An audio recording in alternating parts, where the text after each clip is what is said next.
Hi, I'm Captain Larry Bell with Texas Fishing Tips. This is your weekly fishing report. Up here in Mustang Lake, right across from False Live Oak as well. All this area up in here. We've had nice influx of water. Again, our water had dropped out a little bit and it came back up a little bit. So it's kind of been everywhere the last few days. But there are some fish that are hanging back in these particular areas, especially back here on this little back lake mouth here. You got a bunch of shell that's up there on that particular shoreline. You got the back lake that's there, the mouth of that. Now, again, when you wade this area up in here, again, it's soft. It's very doable. You can wade it, but it may be a little bit more than what you really want to deal with. Just depend on skill set and where you're at physically. But you can get into some calf deep stuff in areas of it. Otherwise, it's pretty much ankle deep. But there's, you could say, the mud is pretty good back in here. So it's a really good wintertime spot. But right now, there's some fish that are hanging in there. There's a bunch of bait working in there. It's better a high tide location spot. So when you got that water that's rolled in here and you look at your tide report and you see where the water level has been good, then take you a shot and get up in here and get on the back shoreline. Work all this area back here in Mustang, all the way down to the little corner down in here and then back across. Get back out on False Live Oak. They got all the rocks and everything. Get on the inside of that. That's all very wadeable. It's been good. There's been trout that's been in there. There's been, again, a bunch of undersized trout, but we've caught a few that are in the new slot limit. They are hanging in and around those rock areas. The main bait of choice that we've been throwing the last few days, well, one particular bait that we've been throwing for the last 3 months has been the down south twisted T in both the original and the burner size.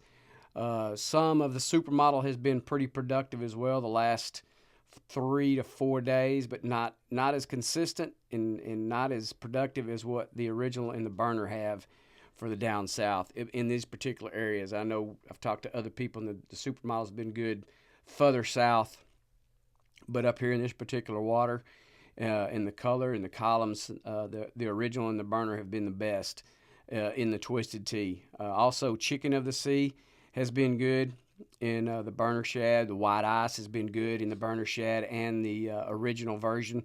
All up around the rocks over in Mustang Lake as well. All that particular area. Now, if you want to get on your trolling motor and work the outside of the rocks, if you got the right wind for it and it's calm enough to do that, do that. If you got one of the Spotlight trolling motors, you can get on the outside and work down those rocks if you just want to fish from the boat, which is fine. Work those edges. Work up and down that, both inside and outside. I like to wade the inside on the outside of it, if you can drift that, or you can get on your trolling motor and do that again. Also, the knock and tail in the white ice and in the Chicken of the Sea or the greenback has been really good up in these areas as well. And it's pretty easy bait to work up in these particular areas here. But those two baits specifically have been really good up around False Live Oak and in Mustang, both on the inside and then the outside, working it all down here and get on the back side of where the rocks stop. Get on the back side of False Live Oak, wade this all the way down to the point. You can get up on the intercoastal side, and you can wade back down that way as well. But it's all wadeable.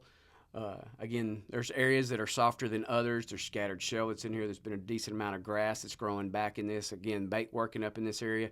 Pay attention to what your wind is doing, because this becomes a really big wind-blown shoreline. If that wind's blowing, 15 plus in here, it becomes really difficult. So that's where the inside on the ICW side becomes helpful.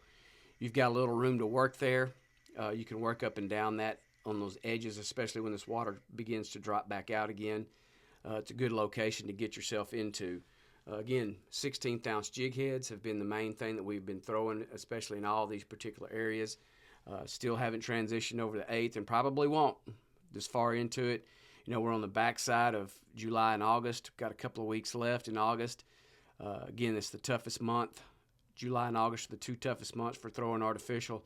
We've had some rain that's been helpful, but still, we're not where we need to be. Salinity levels are still just a tad bit higher than what they really need to be. Fish are still, water's still a little warm, hot in some days, but they're still reacting to that, and your bites are not quite as productive as they should be. So you're still having to really work for them. So we're hoping we'll get into September and hopefully we'll get just a little bit cooler water and cooler temperatures to help keep this fish bite to continue to get better as we transition toward our fall months. Again, pay attention to your majors and minors. Work these areas, look for your bait, and throw those particular colors in those baits. Long Reef Bend, one of my favorite areas to fish. Just about almost all the time, year round. But mainly this time of year and in the springtime, this area back here really lights up for you. You know, of course, it's tide predicated like just a lot of places are. But the one thing that you want to do when the water levels are up, get up on this back shoreline where all these back lake mouths dump out into that area. Great grass. You got a great edge that's out there. Bait's been working on this thing for several months. You know, it's been rafting, been moving, scattered bait, clumps of bait here and there, clumps of grass, all up and down this area as you hit it. All the way as you go up to Jaybird and Jaybird Point and Sherman's and all that area back there, those back lakes. But this whole particular area here, it's been pretty consistent for the last few weeks. Again, not every day has been great, but when you go up in this particular area and you work those edges and you work those mouths of those back lakes and you work the sandbar that's out there and the little guts and the little small little things only that you would know is if you were wading it, which we're primarily doing in this particular area. You know, when that water level gets up, we like to get some top waters and get up against that grass shoreline up in there. Put some single hooks on that if you're going to do that. There's a lot of floating grass that's in that particular area, all up and down. So that's been a little bit of a problem with the treble hook that's on there. So we've changed over to single hook, so that's helped somewhat. Again, 16th ounce jig heads. That's still the money weight that you need. It's been very productive for us from wintertime, from January all the way until today. So I doubt very seriously we're going to switch to an 1/8 ounce at any point in time unless you just get into a specific situation where 1/8 ounce will work best. But most of the stuff that we're fishing waist deep or less, the 16 ounce jig head has been perfect. It allows that bait to really kind of glide and float through the water column. Allows those fish plenty of time to take a look at and see what they're being offered.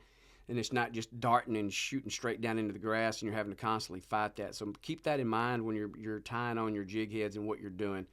Don't just go with that's what I've always thrown is 1/8 ounce or 3/16 or quarter, whatever. Get the 16th ounce jig heads and tie those on. That's going to be very productive for you. Again, Twisted Tea Down South lures in both the original and the burner shad have been very good, very productive in here. We're catching scattered redfish up and down this thing, an occasional black drum, an occasional flounder that we've pulled out of here. Some undersized, some in the slot. Also, the trout have been pretty good up in this area here. A lot of undersized trout that are in there, but we're starting to see some a little bit better numbers as far as getting closer to that slot size, that 17 to 23. We're catching some 16.5s, 16 3/4, and they're looking good. In another 2 to 3 months, first of next year, those fish they'll be solid fish. They'll be right where they need to be. So just continue to work these areas up here. The knock and tail lure has been very good in both the chicken of the sea and greenback. White ice as well in all those flavors. The mirror lure Little John, it's been very productive as well in both the red and gold glitter, kitchen sink, those two flavors specifically because the translucent flavor, that water's been clear up in here. And on those dirty days, we're switching to the darker baits. But when that water's really clear, those Little John mirror lures do really well. The Double D has been pretty good up on this, working out on the edge in a little bit deeper water. You can work that off those deeper grass line edges and grass beds that are up here, especially as you head toward Jaybird and the back lakes there and all the way down to Sherman. Sherman's still, if you catch it on the right day, you can catch it with the right amount of water in there, and you can be pretty good back in there. You can find some redfish that are working.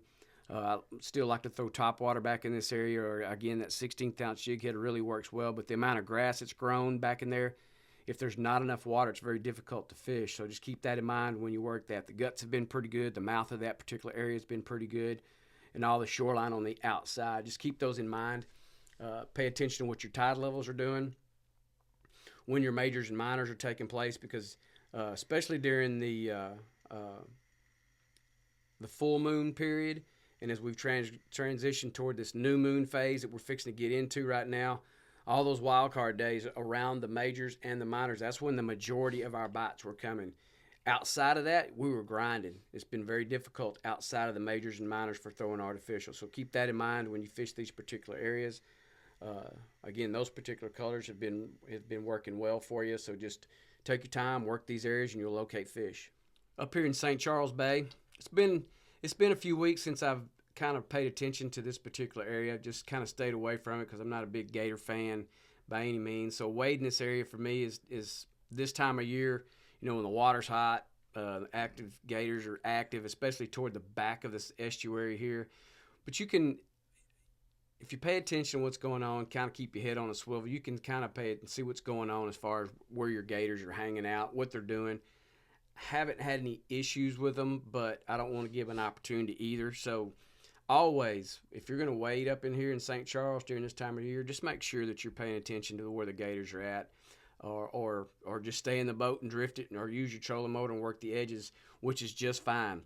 You know, when that water temp starts to get down in the mid-60s, then I'm more comfortable wading this particular area. But we're still a couple of months away from that, maybe even 3. Just depends on what our weather systems are going to be like. But anyway, all that said, across from the boat ramp, all the way up toward Egg Point, toward Boy Scout Camp, all those shorelines that are around those protected shorelines and edges, depending on what our water levels are, depending on what our windage is coming from south-southeast, those are great areas to fish. You can drift those. You can make short drifts out over that. You've got some terrific grass that's in there, a tremendous amount of bait that's been working those areas. One thing that has about all that particular area, there is lots of grass on those shorelines, so if you're not real proficient at working your open jig head, then you may want to go to a weedless setup. Now, if you're going to do that, I would suggest you putting a 4/0 or maybe even a 5/0 owner hook with an 1/8 ounce jig or with an 1/8 ounce weight on that particular setup. It will do you just fine. The 5/0's really good with the supermodel. The 4/0's good with the originals or the 4-inch baits, whatever you decide to throw in these particular. Again, Twisted Tea, Chicken of the Sea, both in the originals and burner shads. The knock and tail lures have been really good in white ice.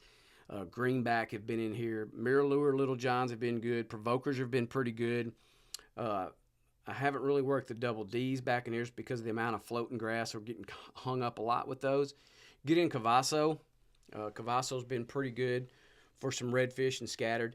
If you get to the back of St. Charles where the drain pipes and stuff are back in that area there's been some redfish that are back in there, but that's prime location where I would not get out of the boat back there at all because there are some big boys that hang out back in that area, so they're super big, and we don't want to do anything to mess with or contend with that type of predator. Anyhow, you can find some redfish that are back there. Get on the back shoreline, the west shoreline just in front of Cavasso, Big and Little Sharp. All these areas have produced fish at different points in times, not every time, but they have all produced some fish. So, you know, pay attention to what your signs are. If you got bait working in the area, you know, if you got the right wind coming from the right direction, it can set up well for you. Make sure that your major and minor has been kicking. Again, what I said in the last video is that the majors and minors have been most productive for the artificial side of it. Anything outside of those particular time frames has been very slim pickings and very much having to grind to locate to get any bites whatsoever outside of that. Now, stand true up here as well. So you just have to kind of pay attention to what's going on, pay attention to your signs, make sure you got those, a lot of stuff that you can stack in your favor to help you be productive. You may have to hit 4, 5, 6 spots, maybe more. You may get fortunate and only hit one spot and find what you're looking for. But I know from the artificial standpoint, that's the way why it's been working that way now for about the last 2 weeks. You know, from the time that we got out of the full moon headed into the new moon time frame. Maybe that's going to change over the next 2 or 3 days. Time will tell, and we shall see as we continue to fish this area. But if you are up in St. Charles, you know, Cow Chip is another area that you can get your trolling motor and get back in that and work the mouth of that particular area. All back in here, back in this little area here in this particular shoreline. Again, pay attention to what your signs are as far as your baits, what colors you're throwing, what's going on with all that, and you'll locate fish. Thanks for watching. I'm Captain Larry Bell.